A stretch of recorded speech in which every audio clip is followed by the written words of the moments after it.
হাই দোস্তো, অনুপম C blog চেনেলটো আপোনালোক সকলোকে স্বাগতম জনাইছোঁ। আশা কৰিছোঁ আপোনালোক সকলোৱে ভালে আছে আৰু আপোনালোক আগতীয়াকৈ নতুন বছৰৰ শুভেচ্ছা জনাইছোঁ ভিডিঅ'টোৰ যোগেদি। মোৰ আৰু ছেকেণ্ড এটা প্ৰজেক্ট চলি আছে, গতিকে মই বহুত দিন কাম ছুটীত আছিলোঁ আৰু গা ভাল নাছিলে, সেইকাৰণে অলপ ঘৰত আৰাম কৰি আছিলোঁ। গতিকে আকৌ আহিলোঁ, আপোনালোকক দেখিলোঁ, আকৌ আপোনালোকৰ মাজলৈ ভিডিঅ'বোৰ লৈ আহোঁ। কাম কেনেদৰে চলি আছে, কেনেদৰে কৰে, কেনেদৰে কাম কৰা হয়। গতিকে আপোনালোকে ভিডিঅ'বোৰ চাই শেষলৈকে চাব, লাইক শ্বেয়াৰ কমেণ্ট কৰিব।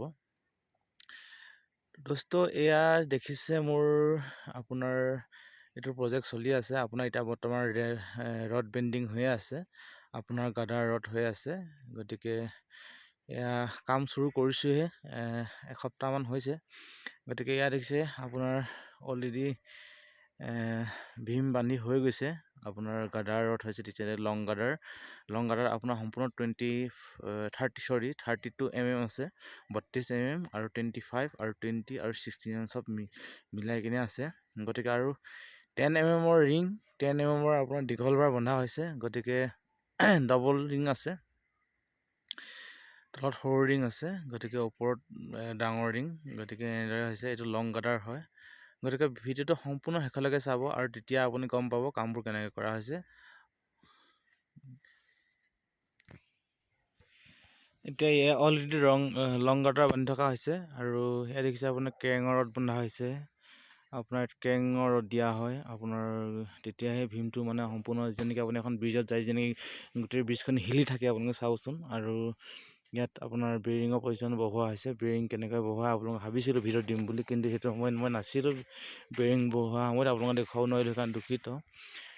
তো আপোনাৰ দুটা কিচিম আছে ভীম। আপোনাৰ যিটো লং গাদাৰ হয়, লং গাদাৰটো আপোনাৰ ভীমৰ চাইজটো তলত 2 ফিট আৰু ওপৰলৈ 1 ফিট। আৰু যিখিনি ক্ৰছ গাদাৰ, সেইটো আপোনাৰ 10 ইঞ্চি হয়। ক্ৰছ গাদাৰবিলাক এইটো লং গাদাৰটোৰ তলৰ ভাগটো আপোনাৰ 2 ফিট আৰু ওপৰলৈ আপোনাৰ শ্লোপ হৈ আহে, ওপৰৰ ভাগটো আপোনাৰ 1 ফিট হয়। আপোনাৰ আপোনাৰ যেনেকৈ আপোনাৰ জালি বান্ধিব, জালি ৰড বনাওঁতে দেখুৱাম আপোনাৰ চেলেপৰ জালি। এতিয়া গোটেই ভীমৰ ৰিং বান্ধি থকা হৈছে। গতিকে আপোনালোকৰ ভীমৰ ৰিং আপোনালোকে দেখুৱালোঁ। তো চাটাৰিংটো আপোনাৰ মাঘৰ বিহু আগে ভাবিছোঁ, বিহু খাব পৰাকৈ, ঘৰত বিহু খাব পৰাকৈ ভাবিছোঁ চাটাৰিংটো কমপ্লিট কৰিম, কাম শেষ কৰিম। এয়া দেখিছে আপুনি অলৰেডি চাটাৰিঙৰ কাম হৈ আছে ধুমাধুম। গতিকে বহুত বস্তু, আগৰ বস্তুবিলাক লছ হ'ল, কিছুমান পচিলে, ইয়াতে ৰাখি থোৱা আছিলে, বৰষুণ পৰিলে, গতিকে পচিলে, বহুত বালি উতৰাইও নিলে। গতিকে এয়া দেখিছে আপোনাৰ ভীমৰ আপোনাৰ মঠাত, এয়া আপোনাৰ এই তলত কোলাকৈ দেখিছে যিটো, এইটো আচলতে বেৰিং হয়, এইটো ৰাবাৰ বেৰিং। আপোনাৰ গাড়ী যেনেকৈ যাব, যেতিয়া ব্ৰিজখন অকণমান হিলে আচলতে, সেইকাৰণে বেৰিংটো দিয়া হয়। এইটো ৰাবাৰ বেৰিং হয়, বহুত এইটো ভাল কোৱান্টিটিৰ ৰাবাৰ হয় এইটো। গতিকে এনেকৈ ব্ৰিজৰ কাৰণে বনোৱা হয় স্পেচিয়েলি। তো গতিকে এয়া দেখিছে অলপ কাম বাকী আছে এতিয়াও মিলাবলৈ। ৰিং কিছুমান ভালকৈ বান্ধি হোৱা নাই কাম। গতিকে চাটাৰিঙৰ কাম কৰি আছে, ৰিং বান্ধি আছে। আচলতে এনেকৈ চব ভিতৰত কাম হৈ আছে। গতিকে চব ভাগ কৰি কেনে কামটো যিমান পাৰোঁ স্পীড খতম কৰিম বুলি ভাবিছোঁ, জল্দি সোনকালে।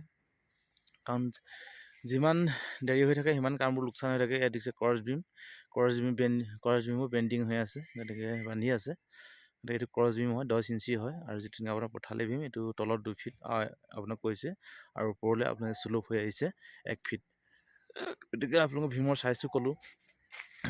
আৰু চব আপোনাৰ 10 mm ইউজ কৰা হৈছে, ৰিং আৰু পঠালি যিবিলাক বন্ধা হৈছে আপোনাৰ চব সম্পূৰ্ণ 5 ইঞ্চিকৈ বন্ধা হৈছে। আৰু আপোনাৰ যি নেকি বেৰিং পজিশ্যনৰ ওচৰৰখিনি আপোনাৰ চব 4 ইঞ্চিকৈ বনা হৈছে, বাকী চব 5 ইঞ্চিকৈ বনা হৈছে।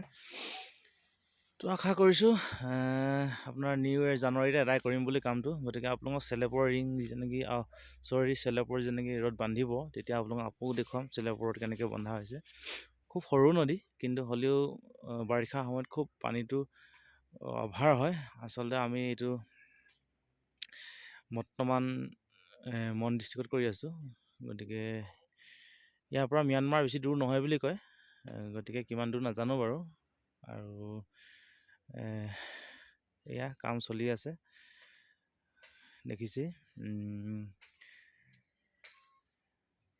গতিকে আপোনালোকে চাই থাকক, শেষলৈকে গম পাব।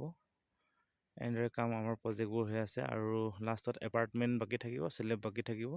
গতিকে এয়া আপোনাৰ ৰড বান্ধা হৈ আছে। গতিকে এইখিনিতে আপোনাৰ খতম হ'ব বুলি ভাবিছোঁ। গতিকে